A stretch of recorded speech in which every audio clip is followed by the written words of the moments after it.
बेचारे सरकारी गरीब जो मरीज हैं वो अपनी जीवन जिए। ये आपकी और आपकी पूरी टीम की रिपोर्ट भेज रही हूँ आज मैं ऊपर, ठीक है। अब आप घर ही बैठिए, 12 बजे तक अगर आप घर बैठना चाहते हैं आप भी घर बैठिए, आप भी बाहर निकलिए। चलिए बात। नमस्कार, मैं हूं ब्रजेंद्र मिश्रा, आप देख रहे हैं न्यूज ट्रैप ऑनलाइन।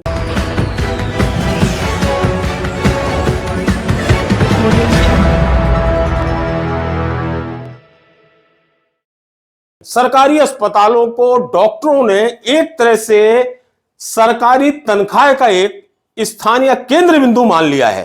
यानी सरकार से तनख्वाह लेना है और कमाई की दुकान चलाना अपने प्राइवेट क्लिनिक या प्राइवेट अस्पतालों में। ऐसे में यदि कोई कलेक्टर इन डॉक्टरों को, सरकारी डॉक्टरों की जमकर क्लास ले ले तो वास्तव में ऐसे कलेक्टर की तारीफ होना चाहिए। और आज हम उसी कलेक्टर को आपको दिखा रहे हैं जिनका नाम है अंजू पवन भदौरिया। जी हां, ये ऐसी कलेक्टर हैं कि इन्होंने जिला अस्पताल का निरीक्षण किया और निरीक्षण में जैसे ये पाया कि केबिन और चैम्बरों से डॉक्टर गायब हैं, मरीज खड़े हैं, फिर क्या था, कलेक्टर साहिबा का जो दिमाग है पारा है 7वें आसमान पर पहुंच गया और उन्होंने वहीं ऑन द स्पॉट डॉक्टरों की क्लास लेना शुरू कर दी। निरामय केंद्र के सामने जो स्टाफ खड़ा था उसे इस तरह से बत्ती दी कि उनने शायद कल्पना भी नहीं की होगी कि कोई कलेक्टर इस तरह से औचक निरीक्षण करके कमियां पाकर इस तरह से ये क्लास लगा देंगी। सुनिए जरा कलेक्टर साहिबा ने किस तरह से फटकार लगाई। देखिए, आपको खुद नहीं बैठना है ना, और जो आपकी डॉक्टर एब्सेंट है उनके भी केबिन में ताला लगा दीजिए, सबको घर बिठा दीजिए, बोलो प्राइवेट प्रैक्टिस करिए। यहाँ के बेचारे सरकारी गरीब जो मरीज हैं वो अपनी जीवन जिए। तो 9 महीने का बच्चा 4 दिन से लेके आ रही है मैडम। आपको अपने कारणों से स्वतंत्रता नहीं है। कभी आपको कुछ कारण नहीं बताऊंगी आपके व्यक्तिगत, जितनी बार आपने उसे छुट्टी ली।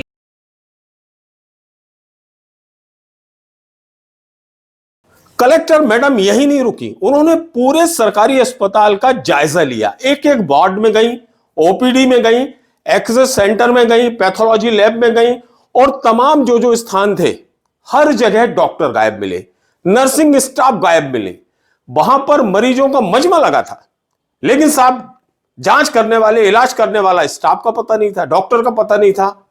पता चला कि जो सिविल सर्जन है उस अस्पताल के बिना सूचना दिए अस्पताल से गायब है। कलेक्टर ने तत्काल अपने फोन से सिविल सर्जन को फोन लगाया और सुनिए किस तरह से उन्हें भी फटकार लगाई। हॉस्पिटल में मैं हूँ, आपके जो आयुष्मान मित्र बैठे हैं उसमें 2 गायब हैं, 1 उपस्थित है। आप कहाँ बैठे हैं? हाँ, कितने बजे उपस्थित होते हैं आप? 12 बजे। फिर तो आप भी घर बैठिए, आपकी और आपकी पूरी टीम की रिपोर्ट भेज रही हूँ आज मैं ऊपर, ठीक है।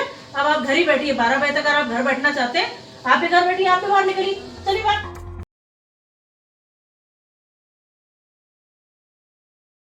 कलेक्टर अंजू भदौरिया ने सीधा सीधा उन तमाम डॉक्टरों को चेतावनी दे दी कि यदि वो टाइम पर अस्पताल नहीं आ सकते तो अपने घर जाकर बैठे। सिविल सर्जन से पूछा कि दोपहर के 12 बज गए और आप कहां हो, आपका पता नहीं है, तो पता चलता है वो घर में है। तो कलेक्टर मैडम कह देती हैं 12 बजे यदि आप घर में हो ना तो अब आप घर में रहना, अस्पताल आने की जरूरत नहीं। और इस तरह से मैडम ने जितने भी डॉक्टर उस अस्पताल के गायब थे उन सबकी जमकर क्लास लगाई, सब पर जमकर बरसी और इन तमाम डॉक्टरों को और पूरे नर्सिंग स्टाफ को बाकायदा नोटिस भी जारी कर दिया, जिसमें उनसे जवाब मांगा गया कि आखिर मरीजों के स्वास्थ्य के साथ इस तरह से कैसे खिलवाड़ किया जा रहा है। जब सरकार भरपूर तनख्वाहें इन्हें इन डॉक्टरों को दे रही है तब ये बिना बताए कैसे गायब हो रहे हैं डॉक्टर अस्पताल से, वो भी सरकारी अस्पताल से। कलेक्टर साहिबा का ये जो अंदाज है पूरे डिंडोरी में पसंद किया जा रहा है। डिंडोरी में इकलौता जिला चिकित्सालय है जहां सैकड़ों किलोमीटर दूर से गरीब मरीज, आदिवासी मरीज इलाज के लिए आते हैं। जरा सोचिए, बड़ी उम्मीद से जो गर्भवती महिलाएं, तमाम वृद्ध मरीज यहां पर इलाज के लिए आते हैं और यदि वहां पर इलाज करने वाला स्टाफ ना हो, डॉक्टर ना हो, नर्सिंग स्टाफ ना हो, टेक्निकल स्टाफ ना हो, टेक्नीशियन ना हो, तो इन मरीजों का क्या होगा।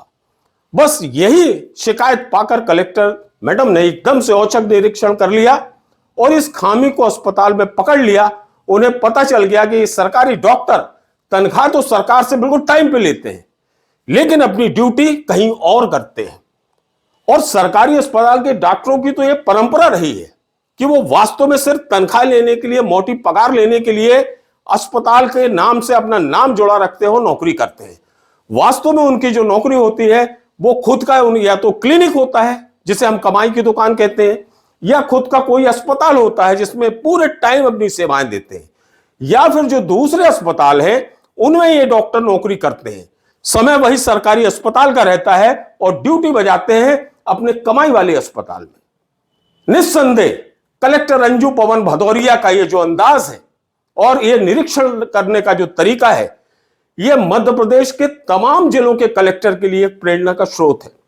यदि हर जिले में हर कलेक्टर इसी तरह से औचक निरीक्षण करने लगे और पूरी ईमानदारी से मरीजों के पक्ष में ऐसे डॉक्टरों को फटकार लगाने लगे, तो वो दिन दूर नहीं जब सरकारी अस्पताल में चरमराई चिकित्सा व्यवस्था एकदम से पटरी पर लौट आए और इन सरकारी डॉक्टरों के दिल में एक डर पैदा होने लगे कि कलेक्टर कभी भी निरीक्षण कर सकते हैं और इस निरीक्षण में यदि कोई खामी या गलती पाई जाती है तो कलेक्टर उसी अंदाज में दंड भी दे सकते हैं। यह डर जरूर, एक खौफ जरूर डॉक्टरों में पैदा हो सकता है और इस तरह का डर और खौफ सरकारी डॉक्टरों में, सरकारी स्टाफ में, नर्सिंग स्टाफ में पैदा होना बहुत जरूरत है। इसलिए कहा जा सकता है कि यदि कलेक्टर हो तो अंजू पवन भदौरिया जैसी। कैबिन में ताला लगा दीजिए, सबको घर बिठा दीजिए, बोलो प्राइवेट प्रैक्टिस करिए। यहाँ के बेचारे सरकारी गरीब जो मरीज हैं वो अपनी जीवन जिए। ये आपकी और आपकी पूरी टीम की रिपोर्ट भेज रही हूँ आज मैं ऊपर, ठीक है। अब आप घर ही बैठिए, 12 बजे तक अगर आप घर बैठना चाहते हैं आप भी घर बैठिए, आप भी बाहर निकलिए। चलिए बात